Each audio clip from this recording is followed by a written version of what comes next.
Good morning, everybody. This is Haroon Bhorat, starting out in my third webinar presentation for Signia. Always a pleasure being at the Signia webinar series. I'm not sure if you're like me, but the gloss of talking to my computer has worn off and sitting in this office. So it would have been far better being in a room with all of you. I understand there are over 200 participants already and climbing. So it'll be wonderful, would have been wonderful to have been in a room with you, to see you, to engage with you. But be that as it may, perhaps this will arrive in the not too distant future. As the advertisement has indicated, I'm going to try and give you a fairly detailed, to be honest, so be ready for quite a few slides, overview of what I've termed the rise of the missing middle in South Africa. And I think it's a term that captures people. It's a term that that resonates with our understanding of the middle class and so on. I am, though, going to be speaking as an economist, therefore trying to be a little bit more deliberate about how we think about those in the middle of the income distribution and specifically the middle of the wage distribution. And so in many ways, the presentation and in fact the papers that this work is based on and this input is based on a data point. It arose out of an observation in the empirics for South Africa. We looked at wage changes over time and suddenly, and as you'll see, we saw something quite jarring. And the purpose of the presentation is to unpack and to look specifically at what drives wage inequality in South Africa. So just in terms of where I'm going and the roadmap, so I'll give you a quick overview of inequality and how we think about it in South Africa, and then move very specifically to the determinants of what we call wage inequality. Sorry, as I'm talking to you, I'm getting lots of messages, but I'll be checking my phone with the Signia team to alert me to any problems with sound and so on. So pardon the interruptions as we go through. So in essence, I'm going to focus on wage inequality, but try and unpack it, try and ask what are the determinants, what are the drivers of wage inequality that we observe, but specifically this notion of the missing middle. And both the co-CEOs of Signia are on the webinar, as I understand. So Magda Wierzicka and Dave Houghton have promised that there'll be a long test on the mathematics of what I'm going to present after the webinar. But I have to give you some notion of the econometric approach I take, and then I'll look at some of the results. So what is it that we know about inequality in South Africa? And to some extent, even those of you with a passing interest in this are almost well aware of the notion that we're probably the most unequal society in the world. The standard measure we use of inequality is the Gini coefficient. Anything above, just so you know, anything above 0.4 is a highly unequal society. Sweden sits at about 0.25.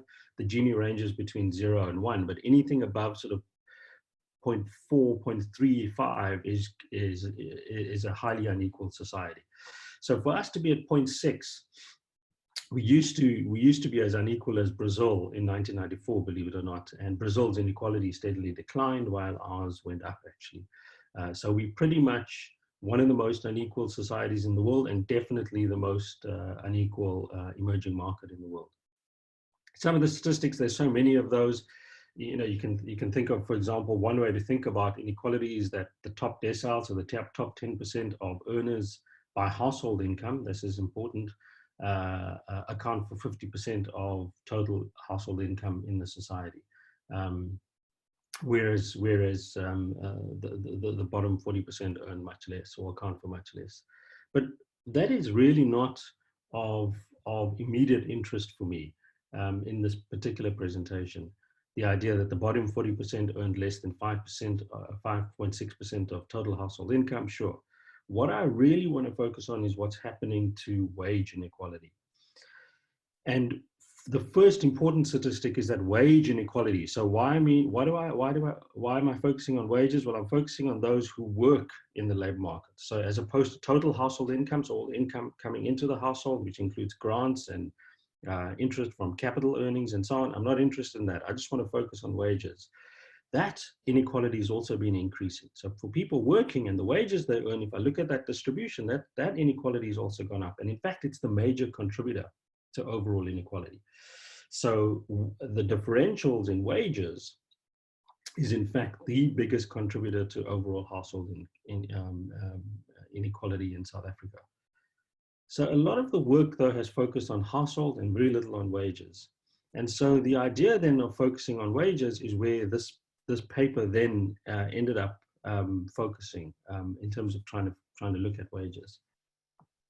And this is, I said at the outset, this was a paper or this was a presentation that arose out of an empirical observation. And this was the empirical observation. And I must pause here and allow you to sort of soak this up. This is a phenomenally different wage distribution or growth in wage distribution that we expected to see for South Africa.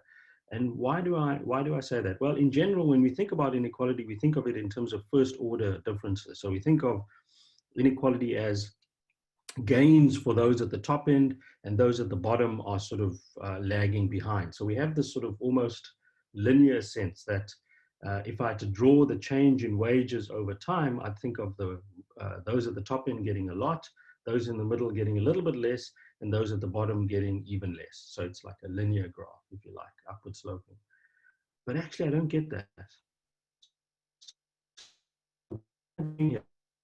What happened to real monthly wages and the average annual growth rate over the period 2000 to 2015 for South Africa? That's the average annual growth rate. And I'm plotting that against the wage percentiles from the first percentile right to the 100th, which is the richest person in the distribution. And what's very, very clear is that the distribution, right, the shape of the distribution is U-shaped, right? You can see this. What it suggests is that we have, and the fancier term is wage polarization in South Africa, we have the missing middle. We've had, if we plot this graph, we have had a period of, over this period, high growth rates or positive growth rates, let's say exceeding 2-3% for those at the top end of the distribution, as well as those at the bottom end. But it's those in the middle of the distribution who've actually lost out. We have in South Africa this phenomena of the missing middle. Another sort of more populist way to think about it is that those in the middle classes have felt themselves squeezed, right? Those at the top end have gained and those at the bottom have gained, and those in the middle have been squeezed. And I've got students working on different ways to think about this. So perhaps to lock onto the story that, and I'll develop this far more analytically and carefully, lock onto the story that if you're an urban worker, say a security guard, and I'll come to that because I want you to look at the numbers that I've got there across here while I'm talking, right? Look at those numbers because those are the actual wages in 2017 prices at those percentiles. If you're a security guard worker sitting in the middle here, what you've experienced is immiserizing wage growth. So your wage growth rate hasn't gone up, but you've also got input costs or costs of living that have risen. And if one thinks of water, if one thinks of energy, and if you're in an urban area, you think of rates and taxes, all those have gone up, yet your wages have in fact stayed steady. And there are lots of sort of conjectural arguments I have about what this means about the future of South Africa's political economy and this voter base, if you like, as the missing middle, but we'll park that for now. But in essence, this is the empirical observation becomes the door that we open and walk through to try and understand what drives this very interesting and very unusual and unexpected phenomenon for South Africa. We've never seen it before. But just so that we pause, so we pause and think about who's in this distribution, I always get this question, which is, who are these people and what are they earning? Well, these are 2017 prices. So I just want you to think about this for all of us on the call. The 10th percentile worker in 2017 prices has a wage of about 900 Rand per month. That's that. Just think about that, 900 Rand per month. The median worker in the South African distribution that we think of as the middle class, right, is none of you on this call. I guarantee you that, right? His or her wage is 3,600 Rand approximately per month. That's the median wage in South Africa. So we've set the minimum wage at about 3,500. The 70th percentile worker, the 75th percentile worker is earning at about, so just inflated for 2 years because it's 2017 prices, 9,600 Rand, make it 10,000 Rand a month. So really the kind of notion that we have of middle class, at least nominally, when people, at least when I'm sitting in the room and I ask people this question, is usually somebody at the 90th percentile. And yet the 90th percentile wage in 2017 prices only earning about 22,000 Rand per month. So of course, for all of you in your various industries, that's something also to think about in terms of price points, in terms of products that you may be selling and so on. Just keep in mind the distribution, right? So let's play a little bit with these numbers and see what we're talking about. Well, if I reproduce the same graph, but now I'm asking the question, how many people do we have in these percentiles of the wage distribution? Well, it's very clear that you've got about 34% of the wage population. So remember, it's not the population of South Africa, of wage workers, right? Sit in the bottom third of our distribution. That's about 4.4 million people, right? But the missing middle are not a small chunk of people. That's about 5 million individuals, right? Between the 35th and the 69th percentile. So if you're thinking of those who are being squeezed, if you think of those who are seeing this compression of their wages, that's about 5 million people, right? More than a third of the country's workforce, okay? And I've got the other numbers here, which is beyond the 70th percentile, you've got about 3.8 million workers. A little bit more about who these people may be. So if you think probably, and with respect, but generally with these audiences, it's people up here, not over here. If you think you are in the middle, think again, right? If you just look at the list of occupations, it's very clear, right? Bottom and the middle of the distribution. So security guards, police officers, firefighters, manufacturing laborers, motor vehicle drivers, taxi drivers, and so on, all sit in the middle of the distribution. And I think that's important to keep in mind when you lock onto who it is that we're talking about in the middle of the distribution. Now, what's very, very interesting is you see this little, the set of figures in the bottom here are those that are unionized, right? So in other words, across the distribution, sorry, I should have explained, I split the distribution into thirds, right? It's actually, so let me go to the right here. So I'm just clear immediately, and union officials don't like me when I say this, but take note, right, that 51% of all union members, so these are all union members across the distribution, 51% of all union workers or unionized workers are actually at the 70th percentile or above. So this is not the dominant sort of unionized worker that's sitting in the middle of the distribution. The dominant unionized worker is actually part of what the old socialists used to call the labor elite. That's what they are, right? If you just look at these figures, 51% of all unionized workers are at the 70th percentile or above.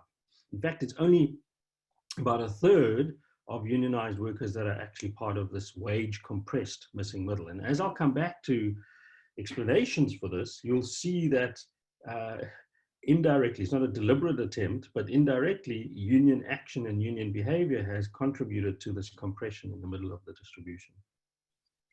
So is this new? It's incredibly new for South Africa, right? It's not something we have seen before, and I've been beating this drum, I promise you, as a member of the Presidential Advisory Council, President Ramaphosa and the cabinet have seen this. It's a really important differential, or rather inflection point in terms of how inequality has expressed itself in South Africa. It's a very different way relative to previous patterns of wage growth. But it's not new for the developed world, certainly. So we've seen evidence for industrialized countries, and this is where a lot of the literature has gone from people like Orta, who's an MIT professor of economics, Goose and Manning, and I'm just giving you a list of all the papers. Of course, I know you're all really interested, go immediately and go and download these papers and read them. But essentially, the idea in the US and in parts of Europe is that you have seen this wage polarization. You've seen this idea that people in the middle of the distribution effectively have seen their jobs being outsourced to India and China and the rest of the developing world. And that's gotten rid of those in the middle of the distribution. I always tell people, if you want to think of one really good economic reason why Trump came to power, is that you saw these massive job losses in the middle of the distribution, right? The right-wing call was to say, we've lost our jobs and we've lost America to, and they mean the American working class, to China. And that shows up in this data. But what it effectively is growth at the top end, growth at the bottom end, and a collapse of earnings in the middle. And so in many ways, we've seen a precedent of this in developed countries, but it's the first time we've seen it for an emerging market. But that for me is sort of just an overview. I'm giving you a description of something that I see, and I haven't really unpacked it enough for you. And really the rest of the presentation is to take you through, and hopefully it won't be too onerous, the analytical thinking and the framework that I try to use in thinking about what these determinants are for explaining this wage inequality. Because of course it's fine, but it's fairly trivial to just observe this and explain this to you. But I need something more, at least as an analyst, because hopefully that'll get us to what are the dynamics of this missing middle. So I settle on a 4-part framework, and this will be the workhorse for the presentation. So you'll begin to see how I look at each of these frameworks and try and use data at hand to actually explain how each of these frameworks, think of them as right-hand side variables, impact on or explain my missing middle. The first is something called skills bias technical change, which I'll come back to in detail, but essentially that's this race between technology and education, right? You all know Signia's wonderful 4IR products and Magda, the CEO, leading on thinking about technology and medical advances and so on. Well, in the educational sense, this is the era of technological change that in fact is driving educational changes, the demand for higher educated workers, right? And I'll come to each of these in more detail. The second framework is to try and understand how the structure of the economy has changed. Because if the structure of the economy has changed in a particular way, maybe this has impacted on wages. Maybe the structure of the economy changing has caused wages to increase at the top end and collapse in the middle, and we'll talk about that. The third is something very specific called task content, which I will come to, but it's a lot to do with how certain tasks of occupations have been outsourced. So if you think of programmers, those are jobs that used to be done on the East Coast in the US are now done in India. And that's a very specific task that can be outsourced. And the final framework that I look at is what I call institutional factors. What is the role that unions, minimum wages, and so on played in trying to understand? Remember, everything is about trying to understand this U-shaped wage distribution. So let's take the first one. There's a very famous Dutch economist called Tinbergen, and Tinbergen's model is about how technology causes this race, right? There's this race between technology, if you like, as it sort of upgrades very regularly, and the ability of the society to factor augment, or in other words, to provide the sufficient skills so that people can actually utilize and work on the new technology. Now, what often happens is the race between technology and skills is often won by technology, at least in the short run. What that means in simple terms, that there's a shortage then of skilled workers. The shortage effectively means that there's a premium offered.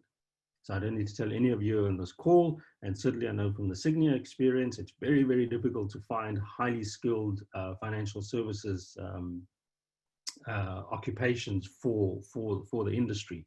And that's because as technology upgrades, these skills become harder and harder to find. So the only way to attract those skills is to offer them a premium. Just a little bit of data for South Africa, and I've italicized the important ones. It's just keep in mind how small our pool is, right? Only 4.5% of employed workers in South Africa are actually degree educated, right? But here's the important one for our wage argument, right? Is that the average hourly wage for high schoolers over this period under review, 2015, increases by 13%. Right, over this period. That's for people with a high school diploma. But over the same period, the hourly wage for degreed workers goes up by 50%. That's the skills premier story, right? There's a massive shortage of these highly skilled degreed workers. That's the metric we use. And so employers are forced to offer higher and higher premium. So this is an explanation we need because we're trying to ask the question, well, can this explain our wage inequality? That's the whole point of this. And so our sense is, and we will show some data, is that it's really useful in trying to explain this premium at the top end. So it's really useful in explaining that increase of workers at the top end of the distribution. It's not clear that it's useful for explaining the missing middle.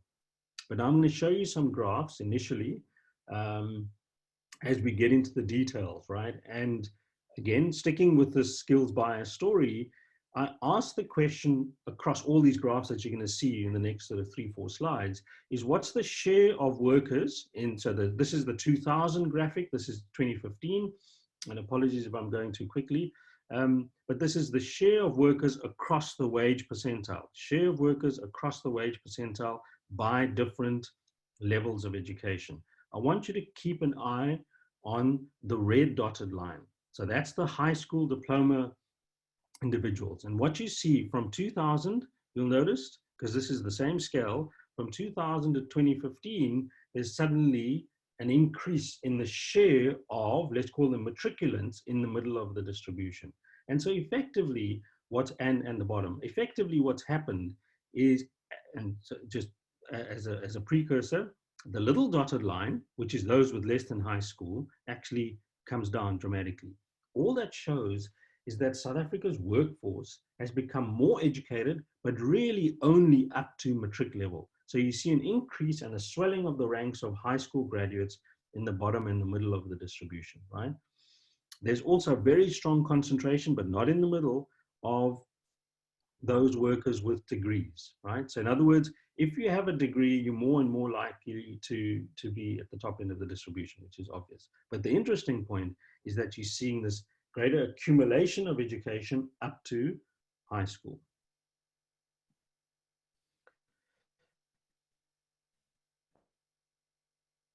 Works and then put it together in a model, as you'll see.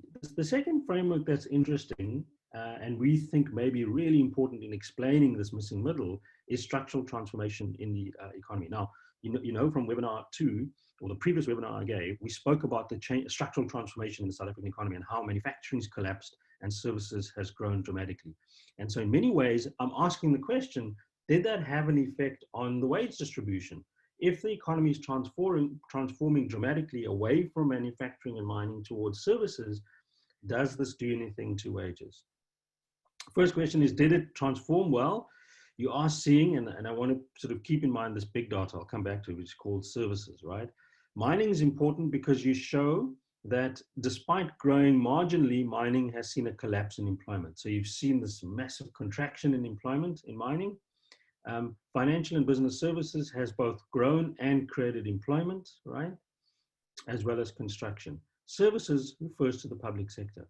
And we'll come back to how the public sector, unfortunately, as part of our structural transformation, has created too many jobs, but that's something we'll come back to. If we put this together in a graphic in a similar way, it's a fascinating story of how South Africa's structural transformation, the story of declining manufacturing and mining, has had a fundamental impact on this notion of the missing middle.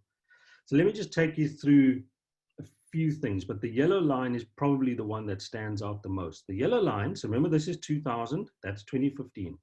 2000 is the share, let's take the yellow line, is the share of workers in services across wage percentiles. So there are very few workers in 2000, low wage workers in the services sector. Well, go to 2015 and see what happens, right? So effectively what's happened is fundamentally a shift in the nature of work and sectoral allocation of labor in South Africa, is that we've got this rapid increase in what the literature calls lousy jobs, or these low wage services jobs, right? That's grown dramatically in South Africa for over 15 years. So much so that you've got this, and you see this, right? Suddenly you're getting something which looks like a missing middle graph, where you're seeing in the services sector this hollowing out of the middle, this growth of workers, low end, and then high end workers. I like to think of this as, for want of a better way, domestic and protective services jobs here, security guards, and then financial analysts at the top end. And effectively, you've got this hollowing out in the services sector. But something else is also happening fundamentally in the changing structure of the economy. Take mining, the red line, right? And to some extent, even manufacturing. Let's take mining. Mining used to have, in 2000, the sort of bulk of workers in the middle of the distribution. That's this red part here. But look what happens when you go to 2015. There's suddenly this collapse, right, of workers and therefore wages in the middle of the distribution, right? We'll come to wages later, but the share of workers suddenly in the middle of the distribution collapses. Mining goes from contracting employment to actually increasing skills intensity. So effectively mining's contracted employment while raising the wages of those who've remained. Effectively, that's what's happened. Another interesting point which we'll come back to is the rightward shift of domestic work and agriculture. So if you look at agriculture, and this is something we do come back to, and domestic services, there used to be a large share of workers at the bottom end of the distribution. Suddenly that all disappears, right? And all these workers have moved to the right, and that's the impact of the minimum wage, which we'll come back to. I spoke about task content. I spoke about programmers being outsourced in the run up, in my view, to the Trump election. That was one of the key reasons that saw in other words, the decline of the American working class is driven partly by this type of stuff where jobs that used to be done by the American working class are in fact outsourced to the developing world, creates the seedbed for right-wing fascism through Trump. There's a deep literature, as you can imagine, sitting behind the stuff of task content. But if I could just take you through a very simplistic and quick version of this, is that the literature and the work, and I want you to look at this example in the middle as I'm talking about types of occupations, talks about tasks rather than occupation. So in other words, if you're a programmer, or let's take an assembler, that's the easiest one, which is, sorry, over here. I'm trying to find my cursor. You works on in a factory packing boxes, right? One after the other. You pack an iPhone into a box, an iPhone into a box. That job has an occupational name, namely an assembler, right? But in fact, its task, the task content of the job is highly routined, right? So in other words, you're doing the same thing over and over again. You're simply packing something into a box. That is repetitive work. But the key thing about that is that it's easily replaced by machines. And so if one breaks up all occupations, every occupation has a certain content which is high in information, right? Some may be routine, some may have face-to-face content, and so on-site and analytic. And the broad idea is that technology comes, at least at the moment, given the state of technology, after those tasks in a job that are much more easily and more cheaply done by machines. And you tend to find that there's greater substitution of those types of jobs by machines, and therefore, and this is the key point, you could get a hollowing out of workers in the middle of the distribution. So you think of the mass of the manufacturing plants around the world and the working classes in those manufacturing plants, those jobs are fairly easily replaced on average by machines. Those are the jobs in the middle of the distribution. That's your working, your blue collar workers, and those jobs are disappearing. Ironically, if you are a domestic worker, the current state of technology makes it really difficult to actually replace you by a machine. So in fact, jobs at the bottom end are relatively at this stage immune to replacement by technology. Jobs at the top end, which have a very high analytical component, right? Data scientists and so on, those jobs in fact are complemented by technology. And so there's an increased demand for those jobs. And so in many ways, a very simplistic way, if you've got high task content in analytics, which is at the bottom here, right? An analytical component to your job, you're probably going to see that job being protected and therefore the wages going up. If though you have a job with high levels of routine in the middle of the distribution, chances are that job is in trouble and you're going to see a collapse. If the job has what we call high face-to-face content, right? So teachers would be an obvious example, protective services, you would tend to find that those jobs are going to be more protected, at least in the medium term, given the state of technology.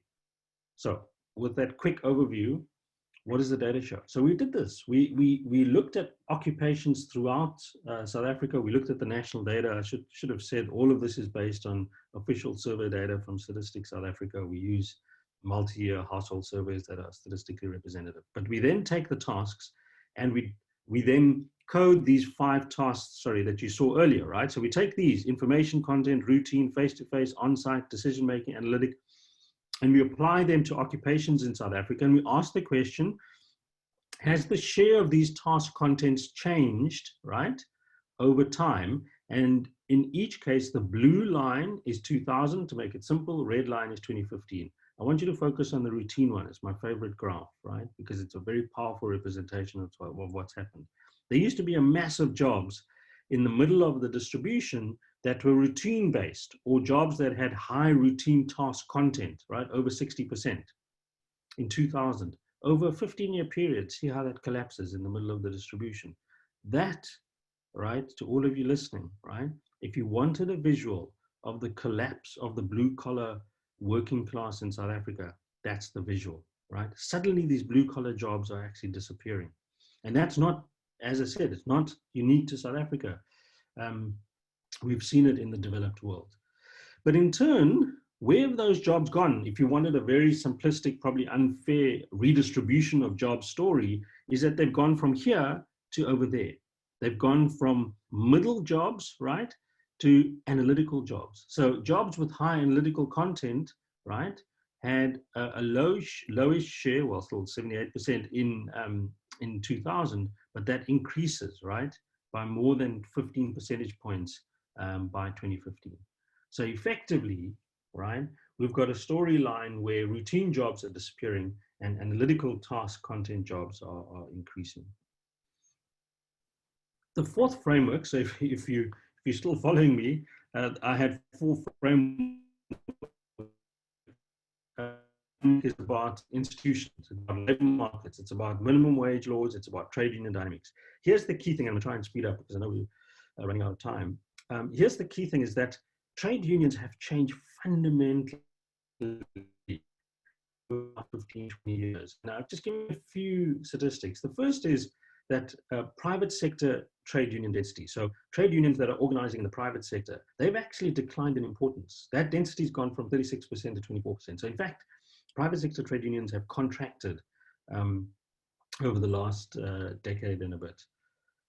But what's happened also, right, despite this overall contraction, you've seen the growth of public sector unions, right? And in fact, as a proportion of total union members, right, public sector unions account for 70%. Another way to think about it is 7 out of 10 union members in the country today are public sector union members. So they're members of a public sector union, one or the other. That means that you've got a fundamentally different logic operating in the unionized workforce, where the public sector is far more important. So what has happened?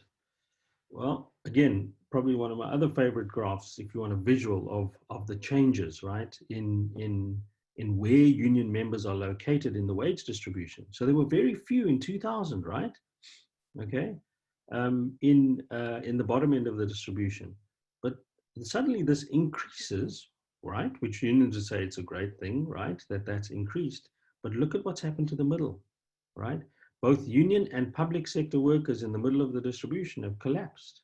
So you've got a hollowing out of union membership in the middle of the distribution, right?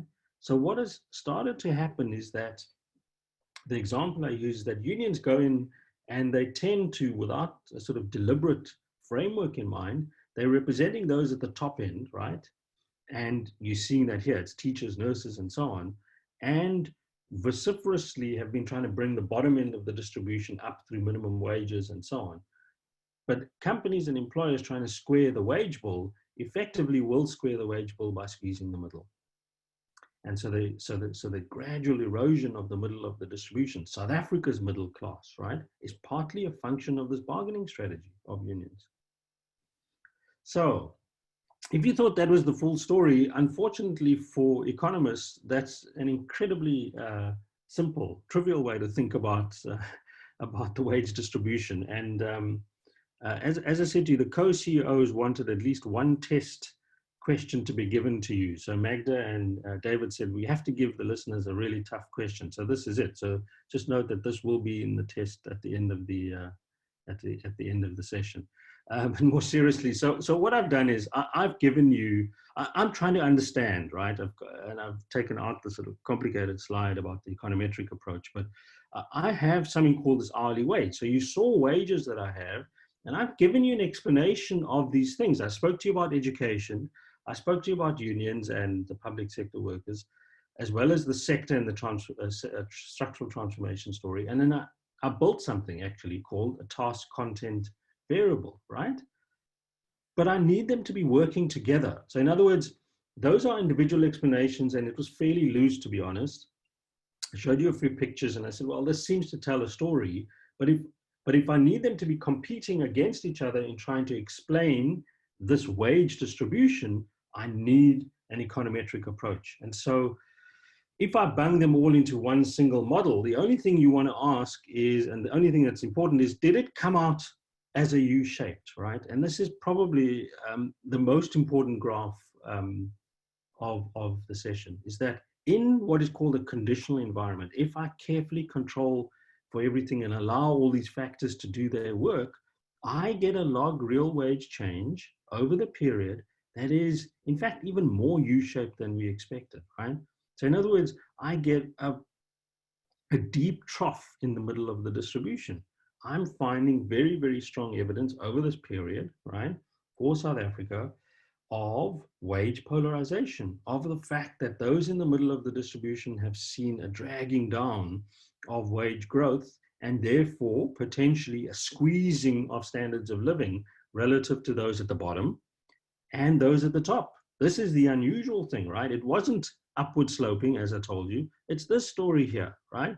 And everything I've given you as a framework is to say, well, what's happening at the bottom versus the top and in the middle? Are these factors helping explain this wage change? So for the students, I have to show you lots of in the curves. For now, just imagine that this U-shaped curve is the most important one. What I'm going to do now is to go through each of my frameworks, right, and explain and ask the question, did they help contribute to, or how did they contribute to understanding this missing middle? And here, and I know it seems very esoteric and it seems very sort of deep in the trenches of academic discourse, but I'm hoping that you begin to see that it tells a story about our society. And here's a really good example of what the sort of overall econometric evidence shows, is that, and in the subsequent graphs, I'll have two of these. I'll have compositional shifts and the wage structure. In most cases, I'm only interested in the right, but for now, just let me explain to you what's happening in these two sets of graphs. This suggests, because this is the skills bias technical change framework, so it's about education. What it suggests is that you've seen an increase, right, in employers' educational level. So in other words, in level terms or in the composition, right, employers have become more educated, right? And as they become more educated, from first principles, we know that they should earn more, right? That's fine. But if the returns change, and that's what this thing is here, right, is that may undermine increases in wages as you get sort of not just incomplete schooling, but you get a matric, right? And you see fundamentally that that's what's happened, right? Even though people became more educated, right, over here on the right, we see that the returns to wages for a high school diploma, a high school, a grade 12 or matric pass, or a diploma even, right, without a university qualification, the returns were negative, right? They were below zero. So in other words, you're accumulating, and there's a whole story about why that's happening. It's the quality of schooling and all sorts of things, right? But essentially, even though you're more likely as a young South African to get a matric than you did 20 years ago, your returns to getting a matric are actually negative, right? And so effectively what that does is, if you were competing for those jobs in the middle, and I'll come back to this, you see a decline in the returns to those of you in the middle of the distribution who have a matric. And in fact, it's only those who have a degree that see a positive change in their wages. What about, and now if you recall, I'm going through each of my frameworks, and I'm sure a lot of you are lost, but you can always go back through the presentation, and there's a paper, and I'm happy to take questions to sort of slow down and go through each of this again, each of these explanations again. But the second framework I had was sectoral compositions. I was worried, I was interested in the fact that if the economy is changing and all these manufacturing jobs are disappearing, is that true in terms of my econometric evidence? And it's definitely true. So I'd like you to look at the red line. And what you see there is a collapse in returns to earnings for manufacturing workers across the wage distribution, particularly in the middle. You'll see that you've seen blue collar workers, that's these workers in manufacturing over here, who actually see a decline in their returns, right? So there's a collapse of mid-level workers' wages, right, over time. What's even more phenomenal for me is what's happened to mining. Mining, if you're anywhere below the median worker in mining, right, you have seen either marginal or negative returns. It's only workers at the top end, above the median, and in fact, the 70th percentile workers who've actually seen this increase in returns. So effectively, in manufacturing and mining, you've seen this massive compression of workers in the middle of the distribution. That's what's beginning to explain, right? So we're beginning to get a story. We've got a story about grade 12, right? That even though people are getting grade 12 passes, it's seeing a decline in return, negative returns, collapsing returns in the middle of the distribution, the missing middle. But it's not just about matric, it's about the sector that you may be in. If you were in manufacturing, if you're in mining, these returns are constricting and turning negative if you're in the middle of the distribution. But something else has been happening, right? It's not just the top end and the middle. Look at the bottom. If you've been looking carefully at this graph, you'll be wondering, well, what on earth is this big lip at the top here? Well, look at it. It's domestic services, right? So domestic work and agriculture. So this work here of these massive returns at the bottom end is in fact the work of minimum wage. So bottom end workers that are being protected in certain sectors, because agriculture and minimum wages were the first sort of the lead, right, sectors that the state moved on in terms of higher levels of minimum wages, and the most aggressive, in fact. And at the bottom. What about my third framework? Because now you're experts in this framework, right?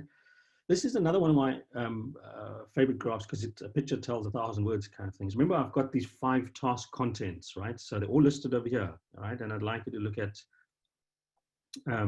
face-to-face and decision-making, right? So decision-making, right?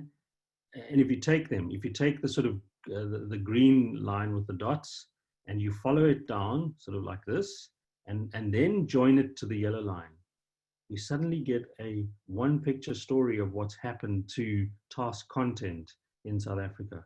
And essentially what's happened is that face-to-face type of jobs, security workers, domestic workers, have actually seen positive returns, again, due to minimum wages.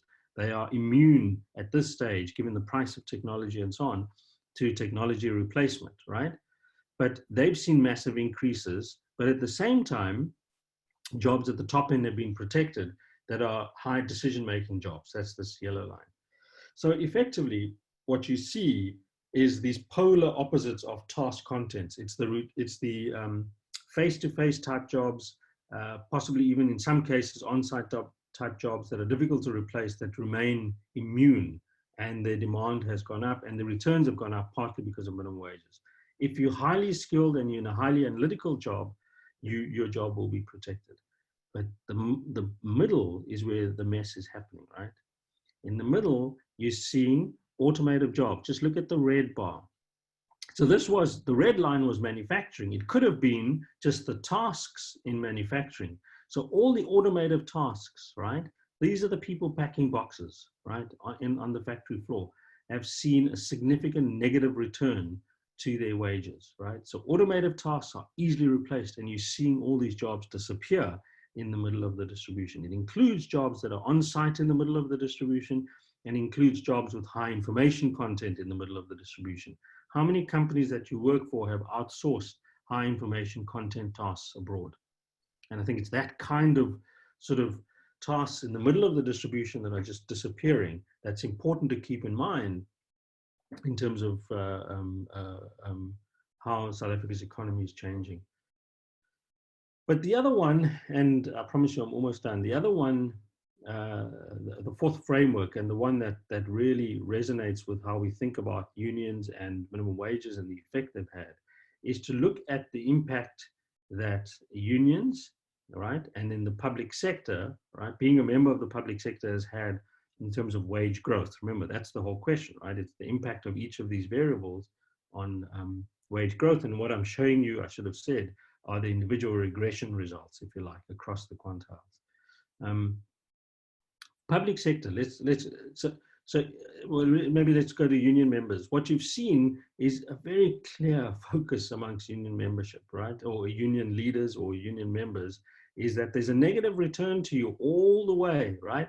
Up until at least the median worker. And it's only when unions see 60th, 70th percentile workers that you're beginning to see positive returns. So effectively, another way to think about this is that unions have protected and promoted the returns for workers from the median worker upwards. And in fact, you've seen a sort of almost marginalization of bottom end workers that are unionized. In turn, look at what's happened to the public sector. The returns, it's almost a replication of the wage growth graph as a whole, is that you've seen this trough of workers in the middle of the distribution that have seen negative returns. Okay, so if all of this is confusing, I have a cheat sheet for you, right? So you can ignore all my boring graphs and detailed explanations and the econometrics and the equations, and there are 2 slides which will sum it up all for you, right? What has really happened? You've got the bottom end of the graph. So if we take this as a compressed version of my big wage inequality graph, right? What you've got is, you've got at the bottom end, inequality decreasing because wages are going up, right? But that's because of being propped up by minimum wages, right? You've though got more education, right? So people are becoming more educated at the bottom end, but that's undermined by negative returns, right? But you've got the growth of services, those lousy jobs that we call, right? So protective services, maybe even in some cases, Uber drivers and so on at the bottom end. And some of those jobs are minimum wage protected. So they're to the top.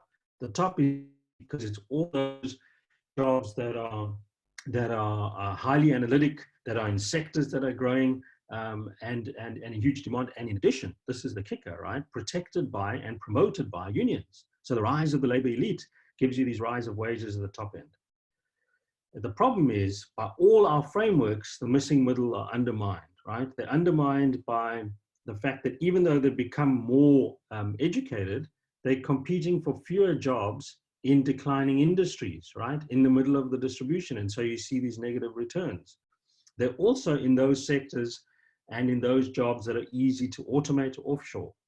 They're also facing a union or a union approach that, not deliberately, right, but indirectly, effectively marginalizes them to the benefit of those at the top end and those at the bottom end. And finally, they're just completely unguarded or unprotected by minimum wages. So just again, to reiterate, what you have, if you take each of the frameworks, this is the real cheat sheet. You can see how each of the frameworks, I won't go through it again, have effectively, and you can just look through it, have effectively served to individually and then together undermine wages in the middle of the distribution. And think of it as the following, is that you've got, maybe this is the best way to think about it, is that you've got a highly skilled data analyst working in the financial services sector at the top end, and his or her growth rates have gone up. They're highly scarce because technology augments their skills rather than substitutes it. And the sector is growing really fast in South Africa. And they don't have anything to do with unions, right? So their wages have gone up, right? Those at the bottom end, if you're a domestic worker, you're in fact very hard to replace, or a security worker, very hard to replace by technology. So your job's not going to be offshored, of course, right? But you've also got perhaps a proclivity in the society to increase the demand for your type of service, right? But crucially, you're being protected by minimum wages. It's those in the middle, though, who are competing for jobs in declining sectors. The collapse of manufacturing and mining is critical to the collapse of these blue-collar jobs, right? But if you have a job like that, or you had a job in a well-functioning, profitable sector, think of autos, for example, your job is on the line because of technology, because it's a routine type job that's fairly easy to replace. But in addition, you've got a union dynamics which involve protecting those at the bottom end and looking after those at the top end who tend to be in the public sector, and so you are ignored. The state wants to protect the bottom through minimum wages, and so minimum wages do very little too. So in many ways, what I'm hoping, and this will be my final statement, I'll take some questions. What I hope you've come away with is maybe a little bit more of a nuanced understanding of how we think about the role that economic change, technology, growth dynamics, minimum wages, in other words, policy, can impact either directly, indirectly, on how one thinks about wages and wage distribution. What it ultimately will do, and I'll stop the slideshow, ultimately what it does is it actually generates a society, and perhaps this is worthy of discussion, which is going to struggle to grow in the long run. Because ultimately, if we go back to our previous webinar, the long run drives of growth over time involve implicitly creating lots of middle-level jobs and perhaps low-level jobs as well, that in fact lead to higher levels of growth. Whereas if you, and therefore growing middle class in urban areas through industrialization, yet we are on a daily basis undermining the very underpinnings of those growth requirements by cutting out the middle class, by destroying jobs in the middle. And that for me is a question about how you think through alternative growth strategies, but that's for another day. Okay, so let me stop there. And I think there are a whole series of questions which I will go through sequentially and see how far that takes us. So all of this, so this question, is this real or nominal growth? I'm not sure if everybody can see the questions, but of course it's real growth everywhere. That's standard in the way we do these estimates. There's a question saying, could we frankly say that there's a clear disconnect between our education structure that's not geared towards the changing world requirement, leading to a growth of the missing middle in the emerging markets? So exactly, so this is what I don't get into is, which again could be something to talk about further, or even go and read up on other stuff, is why is it that we've had this massive supply of high school graduates and we've seen a declining return, okay? And so that suggests a schooling system that in fact is not preparing individuals for the world of work. It suggests, and in fact other literature shows this, that the quality of the high school leaver is not sufficiently high for employers to hire them immediately into work and possibly provide on-the-job training and use them. So often what employers do, is called grade inflation, is that they end up hiring workers that are overqualified technically for the job because they don't trust the quality of the matric certificates. So I think that it signals a whole lot of problems with our schooling system and the quality thereof. And so there's another question also from Hassan Adam. So financial planners could find themselves falling into the missing middle if they're not changed from routine intermediary tasking to more value adding to client life planning. So that's a very specific occupational question. All I'd say is that certain tasks in every job can be replaceable. And you are beginning to see that even in financial services. So, but let me be clear that it's not a one-way story. So there's, in terms of technology and jobs. So the example I always give is the Amazon store in, I believe it's Seattle or San Francisco, that has all the cameras and There's ostensibly nobody working there. So you walk in, you take what you need, and you walk out, right? But actually, as it turns out, per square meter of retail space, the Amazon store employs more people per square meter of retail space, employs more people than a standard retail um, outlet. And the reason is that particular store and those types of stores need lots of people operating in the back on cameras, checking footage of cameras, maybe more shop assistants actually to help people. In South Africa, you need security guards. So it turns out that with technology, it's not necessarily true you'll need fewer jobs. It's true, though, that you'll need different types of jobs. And so the whole idea is, in many ways, if one is thinking of the long run growth of South Africa, is gear yourself for future jobs. Gear yourself as a society for jobs that are going to be in need, rather than sitting back and saying, all these jobs are going to be destroyed. Well, yes, they will be destroyed in some cases, but in many cases, new jobs will be created. So we've got Chris Gilmore, congratulates me. Thank you very much, Chris. All of this is telling me that South Africa is not a typical emerging economy, but more like a developed economy with high unemployment. Is that a more accurate description? I think that's true, Chris. I mean, we have this, we almost schizophrenic, right? In terms of, well, there are many attributes, having having a very small informal sector, but the idea that we are sort of high services, we have an economy with a high services component as a share of GDP, is relatively unusual, and particularly so a sort of world-class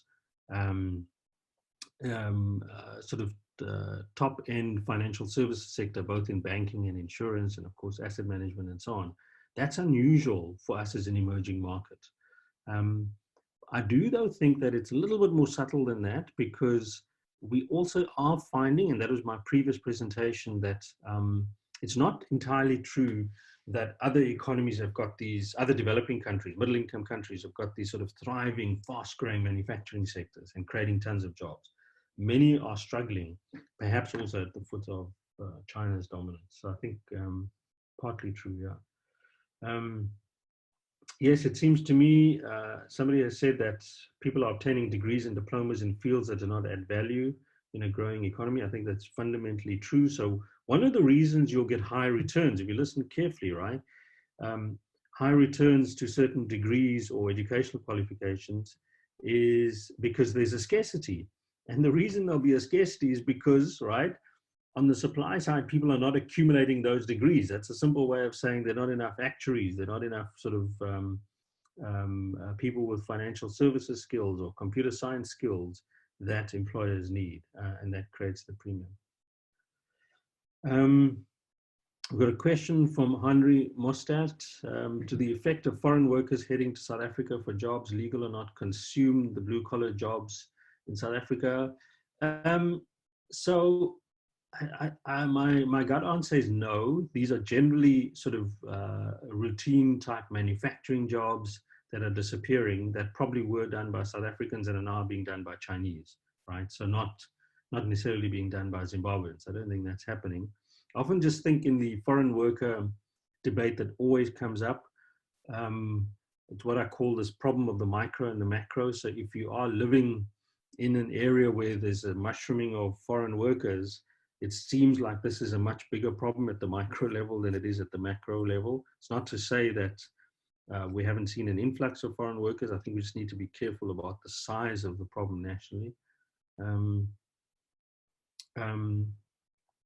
of course, Magda, who's the CEO of Signia, has asked the questions. Magda asks, is South Africa different in this relative to some developed markets? Technology outsourcing are themes behind most economies. Yeah, so that's a good question. I mean, we have, you'd need to do a careful comparative statistics kind of exercise. And in fact, some of it's been done as we speak, right? So we're trying to, in a multi-country study, look at this kind of approach for Indonesia, for Brazil. And I think you're right, Magda. All of these elements are at play. I would argue, perhaps, but it's the weight that differs. So you'd almost definitely find that the role that minimum wages and unions and so on have played in South Africa are much greater than elsewhere.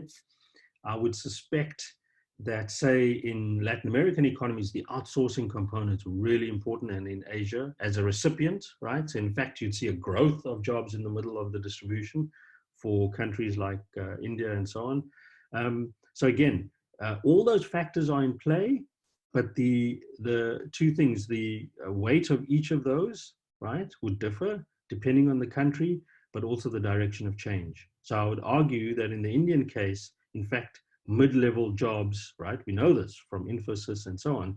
Mid-level jobs have in fact grown, programming jobs have in fact grown in India. So what impact has the population growth, this is from Chase Weber, had in compounding competition for middle-class jobs? Yeah, so I don't think population growth is that relevant, to be honest.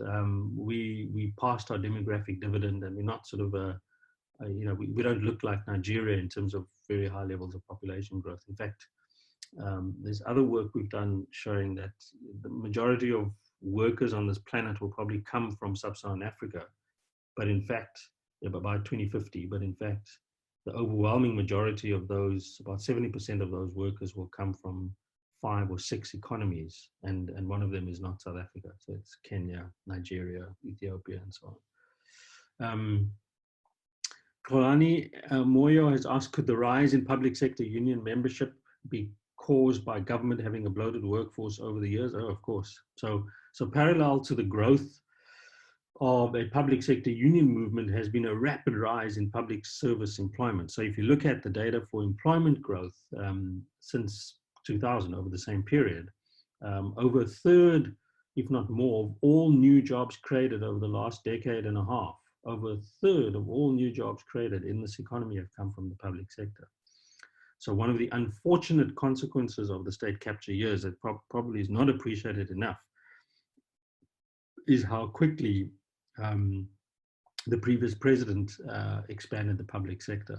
And that's a deep, deep cause for concern. And of course, it feeds a lot into the public sector wage bill and the debt dynamics that we're seeing now.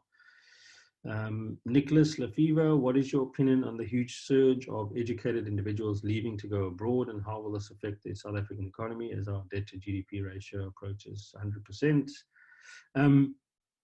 So again, let's just keep in mind that we look, we are similar. I mean, despite Chris saying correctly so that we have outlier features as an emerging market, we're also similar to other emerging markets in that we struggle with the challenge of outward immigration of highly skilled workers. I think what that does, if you think of the wage premium point, is that it's a further factor that exacerbates the wage premium for scarce workers. So in other words, in the same way that you've got people studying the wrong stuff, those that may be studying the right things are in fact leaving. And the only thing the only important policy point about immigration, right, is that it's really crucial for the state to realize that it should work both ways. So as much as you don't try and prevent people, obviously, from leaving, incredibly difficult to do, but you could potentially, but don't prevent people from leaving. Also, do not prevent skilled workers from coming into the country. So, and the research is very, very instructive and very clear on this. Impacts on GDP, impacts on wages of allowing skilled workers into the country. So I think one of the unappreciated sort of micro fixes is making sure that it's easy for companies to hire highly skilled workers is crucial. So I've got a question from Nilesh Patel. What are the implications for long-term growth in the economy from a macro country perspective? Versus how to invest for personal savings. So I think the implications for the long run growth, right, is clear that you've got an economy that's got the shrinking middle class, let's call it, but let's just keep in mind what I mean by middle class, those in the middle of the distribution, right? And that then generates all sorts of political economy problems, right? So if you think of the middle as voting fodder for the EFF, I think that's one way to think about it. But it also has challenges for long run growth, right? So how do we think about growing an economy where you've got this constricting middle class? And I think there are sectoral choices, there are incentives, like I said, about immigration and so on that one can make. I mean, in terms of how to invest for personal savings and retirement planning, I think you've got much better people on this call than me to even attempt to answer that, starting with Magda and David as the head of Signia. So I won't even try and answer that. But if they want to come in, with pleasure. Keegan Pillay, would we say that matric students entering tertiary levels are not adequately prepared and therefore most end up dropping out? Yeah, so I think you do find high dropout levels at first year in many universities. I think the bigger problem in the education system is that we don't have a ramp from incomplete schooling. So a lot of people finish matric, but the quality is so low that it was worthless. So you need a ramp from incomplete schooling of up to 40, 50% maybe even of those individuals into what is called the TVET system, or what we think of as the sort of training colleges, right? And that's the German system. So all those people should end up as artisans, as sort of coders and things like that. And then you don't necessarily have to have a degree. I think that's the bigger challenge. So I'm going to take just a few more before we stop. Just going down the list.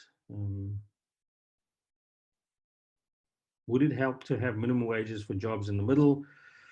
I think your problem with minimum wages for jobs in the middle is that it just increases the cost of hiring and has all sorts of unintended consequences.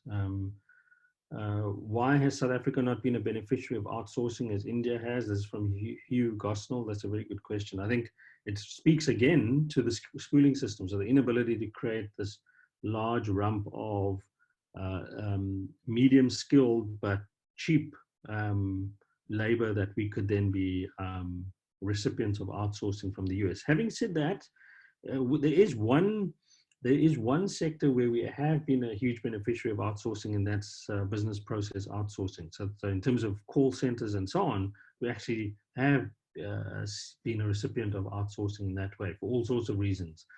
Really attractive accents, good time zones, and so on. So I think, again, that speaks to where do we find growth opportunities?